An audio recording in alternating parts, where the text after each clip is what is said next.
I'm gonna call on a couple of you guys. What's your backup plan back in the back? I want to go back to college for mechanics and own my own business, have my own workshop. Nice. That's smart because you want to pick up a trade, a skill. So that's something just like everybody in here should be paying attention. Hey, you over here on your phone? Did you hear what he said? Yeah, you say you're gonna go to college and go back to mechanics. Exactly. The reason why is because he wants to pick up a skill. Just like in all of your sports, if you have a skill, whether you play basketball and you're the best defender on your team, most coaches will teach you you're the best defender, you're going to be on the court. If you're playing basketball, you're a point guard. Or if you're a volleyball and you're playing libero and you're the best on your team, they're going to need you on the court. Or if you're the best electrician in Houston, we're going to need you in Houston. So there's a need for skill. If everybody's just going through the motions, not developing a second skill, a third skill, a fourth skill, everything's just gonna pass you by. You'll be that player that's left on the bench. And I can't speak from experience on that. So I come from two parents that are both teachers. So it was always stressed to me that your work here in the classroom is the only way you're ever gonna do work on the court. So I, just like all of you, my dreams were to make professional sports. I also had, I was aware that I'm 5'9". High school, I was like $145 soaking wet. So I knew I wasn't the biggest guy. I wasn't going to make it in the NBA most likely. I couldn't even dunk a basketball. However, I scored over 1,000 points in 3 years. I was on the All-State team. I was my district player of the year. Like all of those, you'd think, okay, I might have a chance. But my parents actually looked out for me and let me know, you got to have a backup plan. So what I did was I studied more, got more skills in different areas. So like Lawrence had mentioned, we're both electricians. At the same time, I was also an NFL scout. I'm gonna let Lawrence expand a little bit more on his experience in the NFL as an actual player, but most people don't get to that level. So even me as an NFL scout, I wasn't making the money that you may think an NFL scout may make. Couple guesses. How much you guys think an NFL scout makes? Just to start. A year? Less than $100,000. 60,000. 50,000, 100,000, close to 20,000. So that's below minimum wage. So you guys wouldn't be able to have your own apartment, let alone like pay for bills or have a brand new cell phone, new iPhone. So these are the things you have to, as I'm sure you guys are already aware, you're in the perfect situation here at Legacy where you have all these resources to teach you, as well as you have all these devices. You can go on the internet and see, okay, if I wanted to be a professional athlete, what are the chances? But at the same time, if I just want to be involved in that industry, I may be able to have a different skill that just in case that doesn't work, I'm going to be extremely successful because I know I can own a company like the gentleman here said. And anybody else, what's another backup plan you guys have? I want to start my own training program Perfect. For what exactly? for football. Perfect. So that's something right there. That was actually my degree in college. I studied sports management.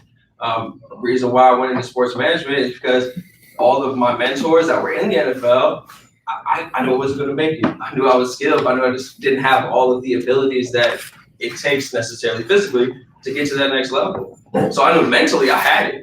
As a captain of all my teams, I knew I had the ability to recognize when somebody else around me was better. As a point guard and quarterback, it's my responsibility to make sure everybody on my team is prepared to be successful, as well as recognize who is being successful, who is working hard, and who somebody hits 3 threes in a row. I think the next time on the court, I'm going to give them the ball as well. It's not my time to shine; it's their time.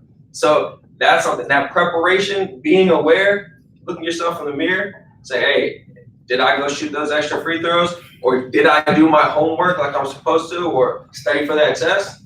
If you don't study for that test, best believe, you won't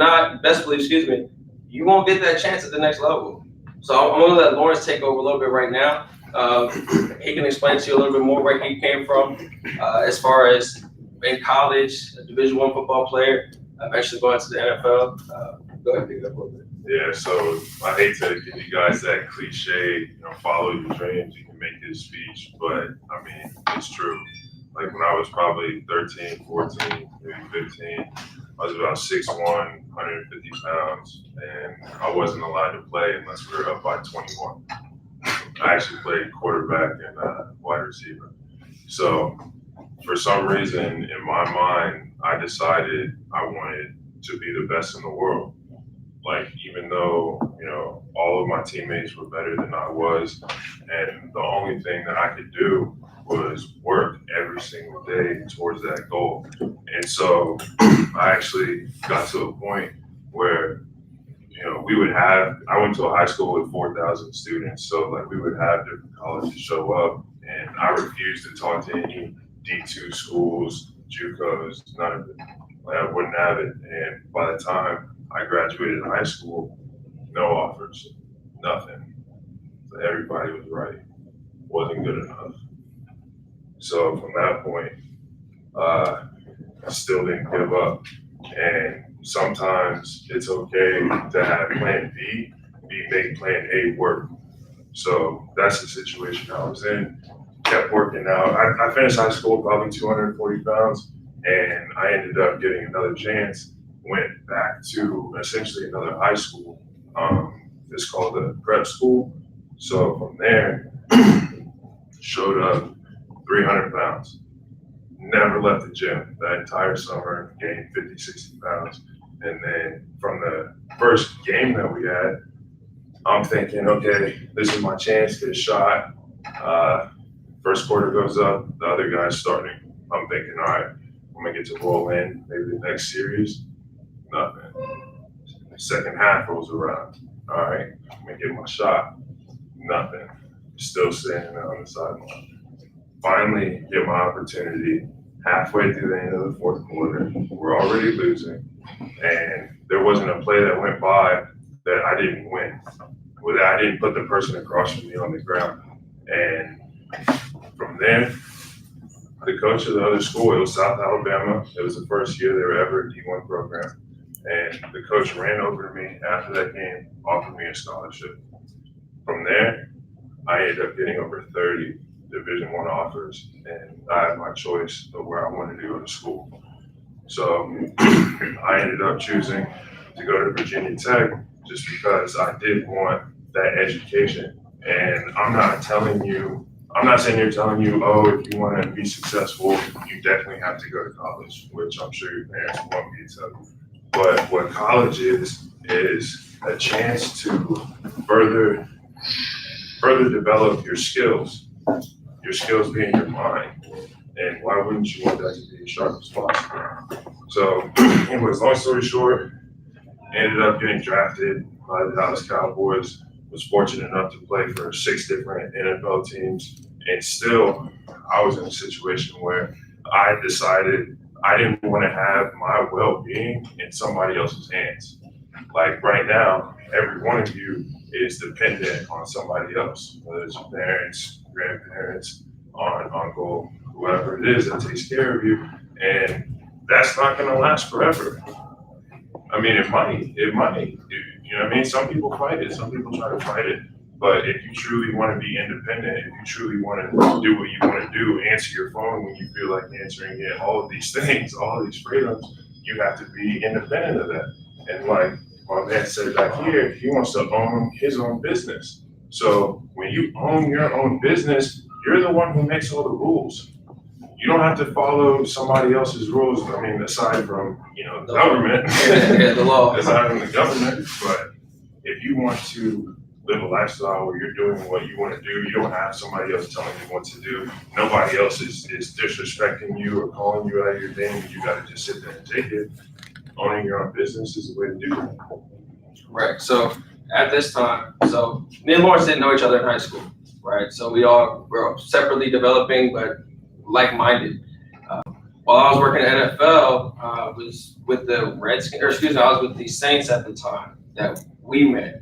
He was at Virginia Tech. During this time period, we became more than just friends as far as, okay, yeah, we're going to college, we're studying, we're doing this and that. His dream was obviously working in the NFL. I was just in the NFL as far as scouting at that point with the Saints. We were lucky enough actually that year to win a Super Bowl. So that success drove me even further, wanted to be, okay, I'm trying to get to that next level. I want to be a position coach. Okay, I want to be a defensive coordinator, eventually a head coach. But at the same time, that path, that's like a 15, 20-year path. And making $20,000 a year for maybe you'll get a promotion and get up to 60,000, get up to 100,000 in a couple of years, maybe. But as Lauren said, you're now relying on another body. So whether that body is the GM, whether it's the owner who actually owns the entire organization, and if you guys pay attention to what's going on in the NFL, a lot of times, and as well as the NBA, a lot of leagues, the owners, the management, and the players are on different pages. So you'll see someone like Ezekiel Elliott in Cabo for weeks because the owner doesn't want to pay it. Well, the same thing goes with everybody else in that organization. Same thing goes with every other business and organization. So a lot of you guys may want to be doctors as well, or engineers, or whatever it may be. But if you guys don't start to pay attention now, these are the vital years before you get to a decision making like your senior year. Are any of you guys seniors? No. So we got one senior. So right now you're in a vital year. Have you decided on what college you're going to yet? Okay, so you're a lot further along than most people. Like you may already know what you want to study. So, but for everybody else, it's very key right now. Like Lauren said, college. Like he has 2 college degrees. So we have college degrees. We've been that route. We've proved our intelligence, and it's always an ongoing, battle and a competition to be more intelligent than the next person. Whether you're in sales, whether you're the quarterback of a football team, whether you're a coach, anything, you need to be more intelligent than the next guy. So it just opens up more doors and more opportunities. And that's where we actually paired up while he was in the NFL here in Houston Texans, with the Houston Texans, excuse me. I was working with the Pentagon. I don't know if you guys are familiar with the Department of Defense too much. So that's over in Virginia is where that's located. I worked there as well as several other military bases. Can't really talk too much about that, but during that work, that's when we started that company, which is Solenergy. That's hopefully we'll be able to show you more of our work. If not on this TV, we'll show you on our devices and our website. Actually, you guys can go ahead and follow us on Instagram if you want to pull it up right now. You gonna follow back? Of course, I follow all you guys. So it's Solenergy LLC. That way you can see some of our work. What's it called? SOL Energy, ENERGY LLC. And we'll follow you guys back. That's important, guys. SOL Energy. I'm trying to get the 7. But it's important that you guys know this though. So Lawrence was an active NFL player. SOL Energy LLC. Oh. You guys on Facebook?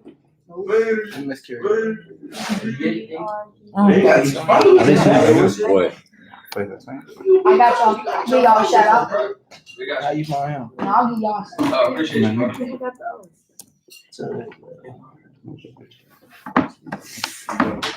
Yeah.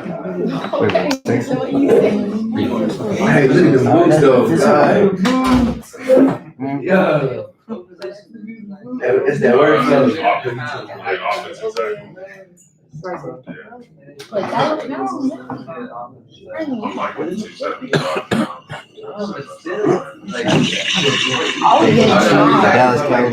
Cowboys. Don't play for the Chiefs. Dallas Cowboys. That's his ground. He plays for the Chiefs, the Dallas Cowboys, the Texans. Wait, his Instagram is. So, cut up hungry. Okay, keep it down, listen up. We'll get back to it. Okay. So there was a psychological experiment done. I think it was in the 70s involving delayed gratification. Can anybody tell me what they use to display that? Can anybody tell me what delayed gratification is?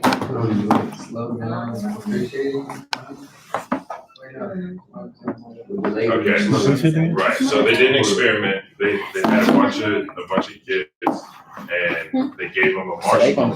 Oh, they had to. Oh yeah, No, we gotta go images. Well, they have to wait. They told them if you can wait 30 minutes, we'll bring you another marshmallow. And so they actually fought with those kids on into their adulthood, and the ones who could wait and get that second marshmallow, 80% of them are doing better than the rest. 80%.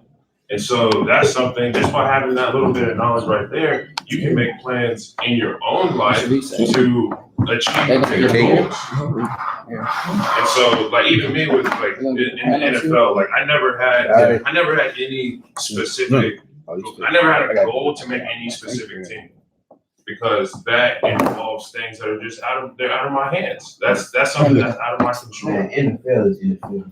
Right, but my goal was to be the best in the world. My goal was to be better than my peers. And so for me, at the end of the day, it doesn't matter. There's best players all the time that get cut. And it's not because they're not good, it's because there's other circumstances going on. So to alleviate excuses, that's the big thing, excuses. Nobody cares why things don't work out for you. Like nobody cares why you didn't make it. So at the end of the day, the only thing important is achieving your goal. And you need to work like that every single day. And it's something that, guys, look, we by no means, I want everybody to hear this. So we are not here to cast shade on anybody. We just need you guys to know, and I'm sure you guys have heard from many other people, that the real world that you're going to go into in terms of professional sports or even just in the realm of professionality, being a business owner or being an employee, nobody's going to care about any of your excuses. So if your excuse is why you were late for work, nobody's going to care. If your excuse is why you didn't pass the test right now, the teacher's not going to care why you didn't pass the test.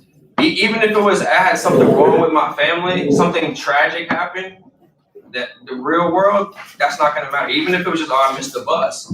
It could be they're all excuses. They're all excuses. All of them are excuses and nobody cares. And at the end of the day, it doesn't even matter to you because you're not holding what it is you wanted. Right, correct. So you'll sit there, you'll feel bad for yourself because, okay, yeah, something happened to me and I wasn't able to do what I wanted to accomplish. But at the end of the day, instead of sitting there, because a lot of time is wasted, and this is my experience as a business owner, a lot of time can be wasted with all the ups and the downs. Just like when you're in sports, you may have the best 2 weeks of your career and you roll your ankle. Are you gonna sit there and on the trainer's table sulking? No, you could be literally regenerating your ankle. You could be focusing. You could be studying your opponents more. You could be studying your own game more. Yourself.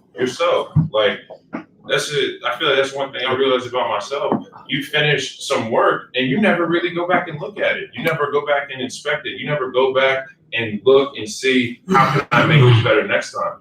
And I can do that with my own work. Like this is an install we did fairly early on. Like to me, it's beautiful, but I see mistakes. I see things that I would do differently that would make it that much better.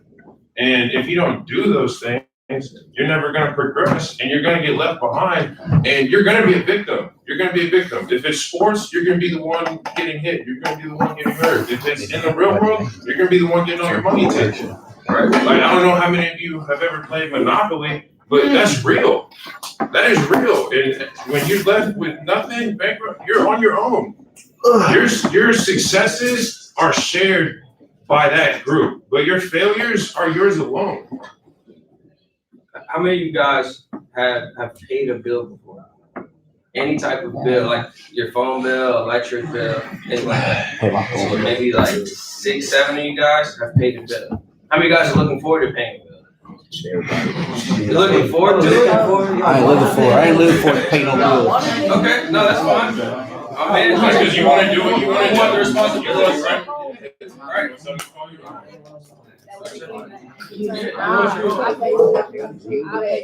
All right, guys, I want to get you distracted. So, how many of you guys want to own your own house when you get older? I am old. Right. How many of you guys want to rely on someone else to give you your money for that house? I don't know about that. Right. And not one of you. Yeah, and you realize I think it's only 20% of people actually own homes. It's not a lot of people. So if you can, like the gentleman in the back, hey brother, what was your name? Markilian. So if you guys like him and you start mapping out a plan today, it's not too early. There's business owners that are 16 that have already had $1 million in profit and more. So I mean, right now you can literally replace any income that you want to even have. So for example, if you guys, want to make $100,000 a year, how many people think $100,000 would be good to be making a year? It's right? average. Now, what about signing a contract where you get $100,000 in 1 day? Oh, yeah. Right. And when you're in sports, so for example, if you play football, you only get paid 16, 17 weeks out of the year. There's 52 weeks in the year. You only get 17 checks. The majority of the players are not making millions and millions of dollars. The majority are making hundreds of thousands of dollars. And then that's still taxed. So we're talking about cutting half. Okay? And your career may last only 3 years. With our company, how we've structured it, and this is many other companies, if you guys grow your intelligence, you stay at it, you keep your head down, you stay at work, you don't stall, you can have $100,000 contracts every week. And that's something that's all in control of yourself because you have a skill, like we talked about in the beginning, that you develop that can't be replaced, and there's a need for it. So whether it's you're really good at doing hair and you own a bunch of hair salons, or whether it's electricity, or whether you become a coach. So y'all just make sure you guys develop your skills. Don't let everybody get you down. There's going to be ups and downs, but keep developing those skills. I apologize. Two more questions. All right, let's clap it up. Let's clap it up.